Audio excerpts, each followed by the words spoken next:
You are warmly invited to part 30 now from the philosophical book reading from the book Freedom from the Known from Krishnamurti.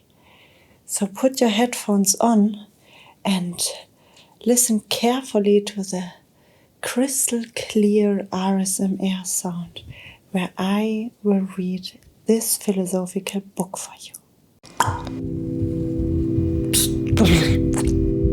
RSMR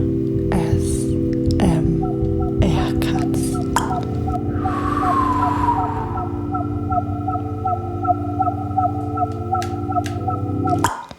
The burdens of yesterday, the quiet mind, communication, achievement, discipline, silence, truth and reality. In the life we generally lead there is a very little solitude. Even when we are alone, our lives are crowded by so many influences, so much knowledge, so many memories of so many experiences, so much anxiety, misery and conflict that our minds become duller and duller, more and more insensitive. Functioning in a monotonous routine, we are alone? Or are we carrying with us the burdens of yesterday?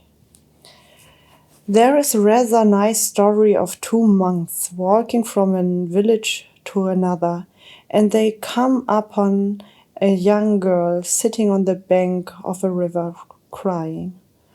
And one of the monks goes up to her and says, "Sister, what are you crying about?" She says, "You see that house over there across the river?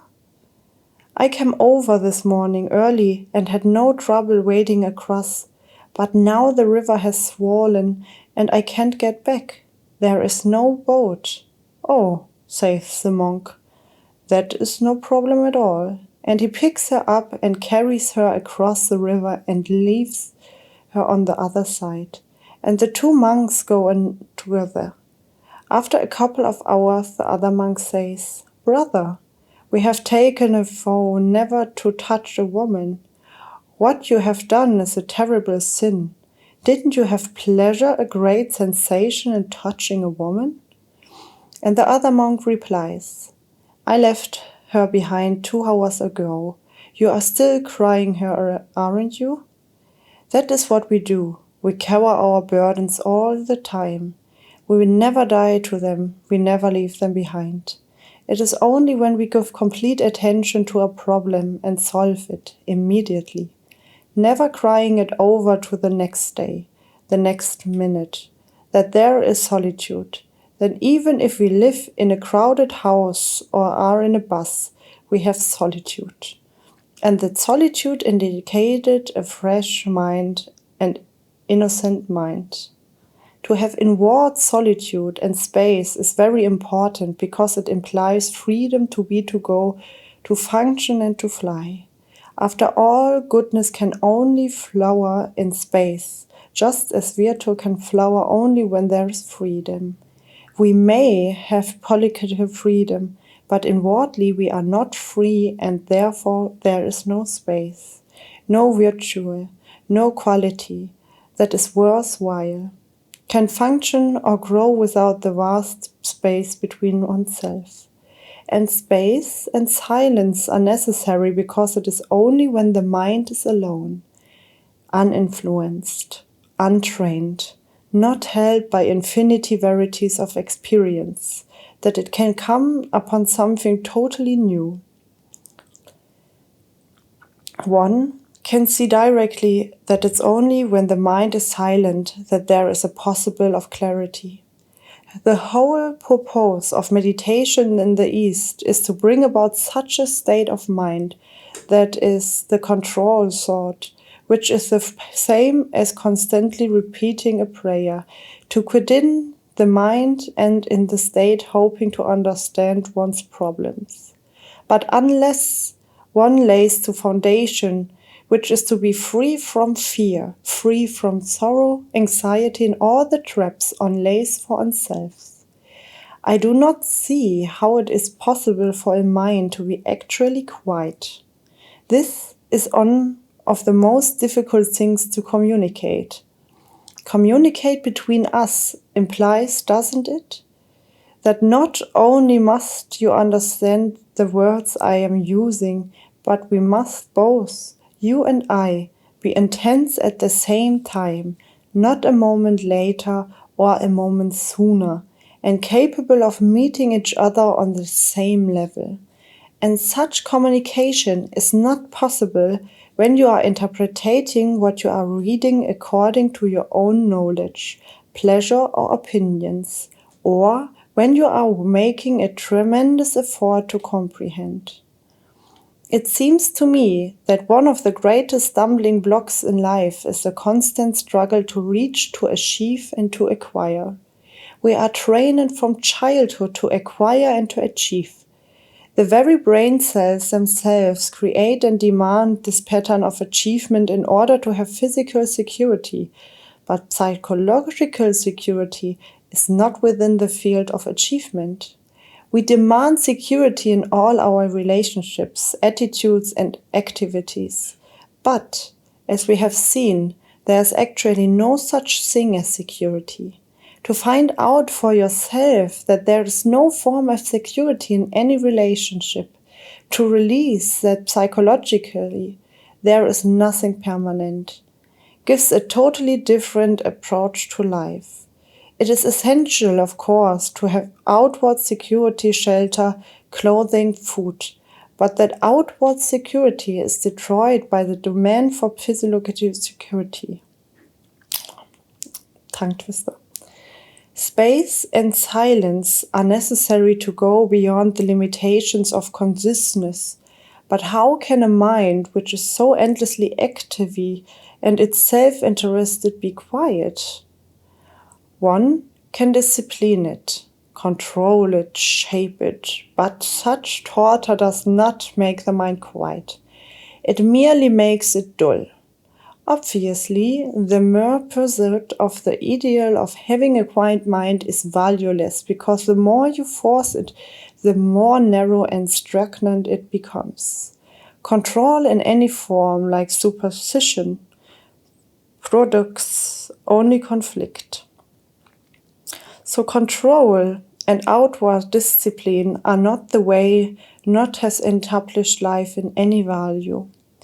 Most of your lives are outwardly disclaimed by the demons of society, by the family, by our own suffering, by our own experience, by confirming to certain ideology or facts out of pattern, and that form is discipline is the most determinant thing. Discipline must be without control, without superstition, with that only form of fear. How it is discipline to come about? It is not discipline first and then freedom. Freedom is at the very beginning, not at the end. To understand this freedom, which is the freedom from the comfort of discipline, is discipline itself. The very act of learning is discipline. After all, the root meaning of the word discipline is to learn. The very act of learning becomes clarity. To understand the whole nature and structure of control, superstition and indulgence demands attention. You don't have to impose discipline in order to study, but the very act of studying brings about its own discipline in which there is no superstitions. In order to deny authority, we are talking of psychological authority, not the law. To deny the authority of all religious organizations, traditions, and experience. One has to see why one normally obeys, actually study it. And to study it, there must be freedom from condemnation, justification, opinion, or acceptance. Now, we cannot accept authority and yet study it. That is impossible. To study the whole psychological structure of authority within ourselves, there must be freedom. And when we are studying, we are denying the whole structure. And when we do deny, that very denial is the light of the mind that is free from authority. Negation of everything that has been considered worthwhile, such as outward discipline, leadership, idealism, is to study it. Then that very act of studying is not only discipline, but the negative of it, and the very denial is a positive act. So we are negating all those things that are considering important to bring about the quietness of the mind. Thus, we see it is not control that leads to quietness, nor is the mind quiet when it has an objective, which is as absorbing that it gets lost in that object. This is like giving a child an interesting toy. He becomes very quiet, but remove the toy and he returns to his mischief making. We all have our toys which absorb us and we think we are very quiet, but if man is dedicated to a certain form of activity, scientific, literary, or whatever it is, the toy merely absorbs him and he is not really quiet at all. The only silence we know is the silence when noise stops, the silence when thoughts stop. But that isn't silence. Silence is something entirely different, like beauty and like love. And this silence is not the product of a quiet mind.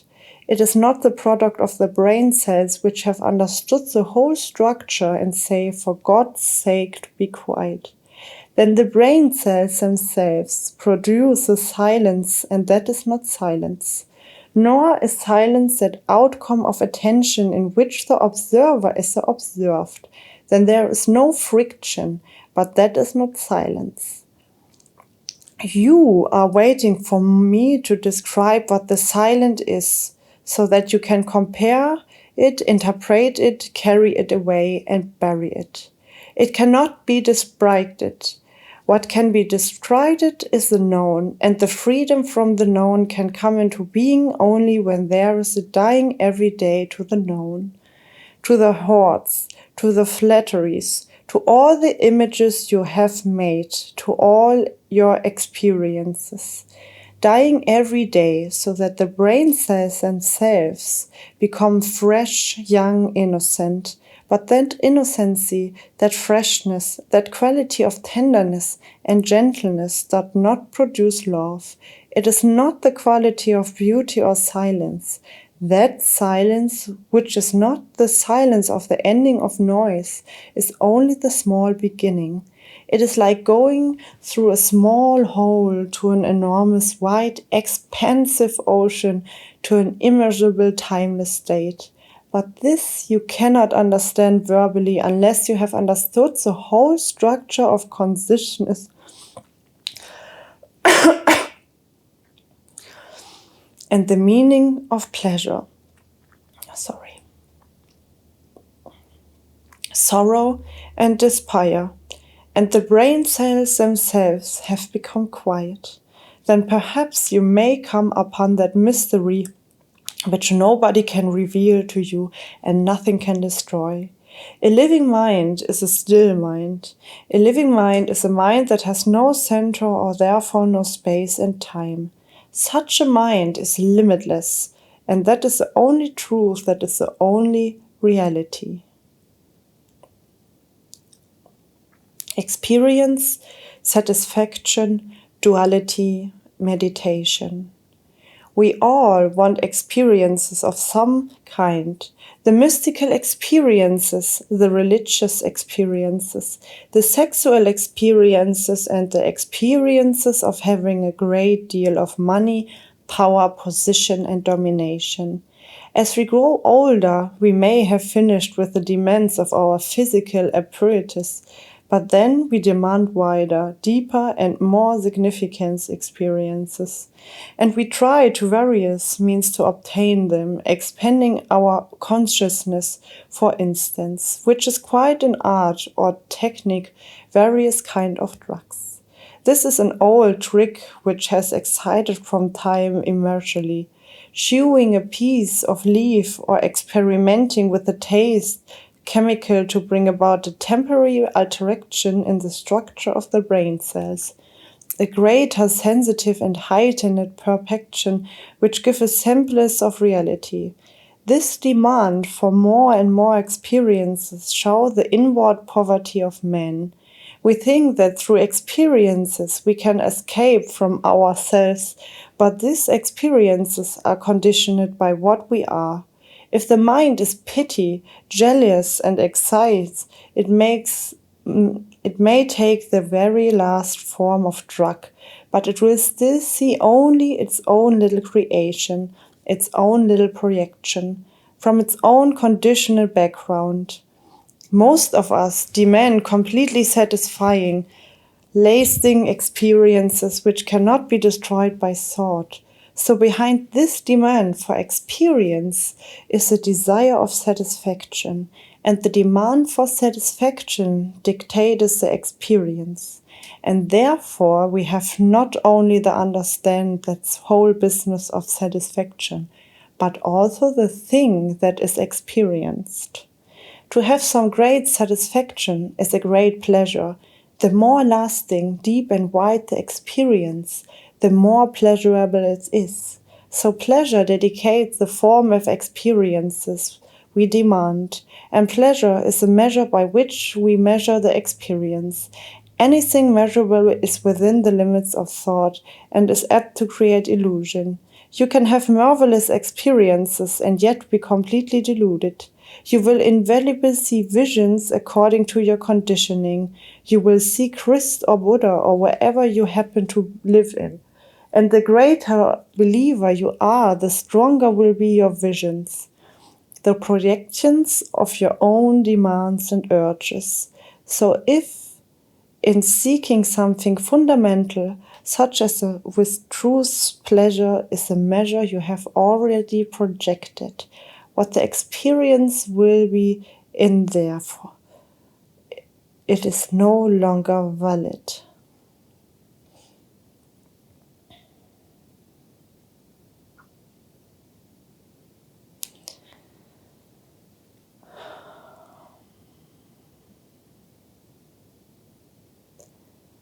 What do we mean by experience?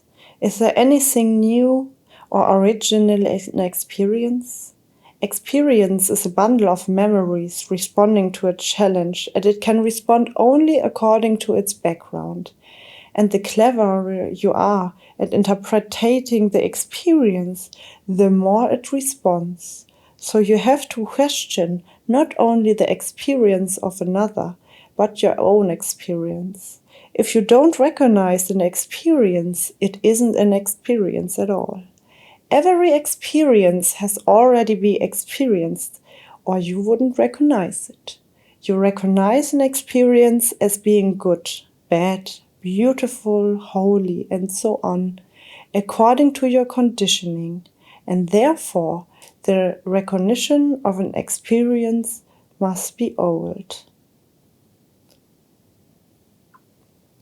When we demand an experience of reality, as we all do, don't we?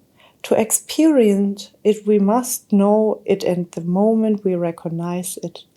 We have already projected it, and therefore it is not real because it is all still within the field of thought and time. If thought can think about reality, it cannot be reality. We cannot recognize a new experience. It is impossible. We recognize only something we have already known, and therefore, when we say we have had a new experience, it is not at all to seek further experiences through expansion of conclusions, as is being done through various psychological drugs. It is still within the field of consciousness and therefore very limited.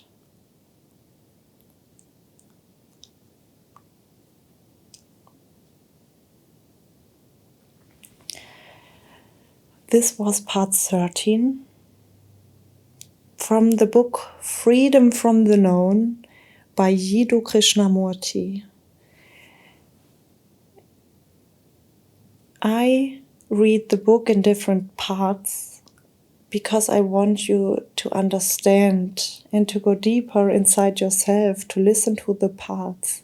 Because when I read this book directly all in once, it would take the magic perhaps away you would feel when you get it just through the parts. For sure, I will at some point add the full book, but I think this is not the way it have to be. In the foreword to the book stand that you can use it as a meditation, and I'm absolutely go with it because I think it is very important to think about all the words, because even when the book is not so big, it has so many knowledge inside that you have absorbed for yourself and to understand. And for this you need time, and for this you need more space inside yourself. My name is ASMR Katz, and I am happy that you come with me on the adventure of sound. As a tattoo girl, I try to show you an alternative way of the kind of ASMR you might already know. I try to work with different kind of triggers and tingles, the ones you already know, and the ones who are triggers you in a very different way you might never have felt before. This is why I read books with a very philosophical insight, and when you are able to read them between the lines, your triggers will be on, and this is what I want. And it doesn't matter if they are just good triggers or also bad triggers. If you feel excited or if you feel sad, it doesn't matter. What matters is what you make out of it and how you can progress and evolve from it. If you can find a way to your inner selves and can work with it for your future, or if you are able to just calm down right now in the moment of being and just listen. ASMR is a beautiful tool to give you even more the feeling of how simple it can be to have a massive effect. And this simplicity and the massive effect out of it is something that a lot of people lost. And this is very sad, and I want to bring it back to you.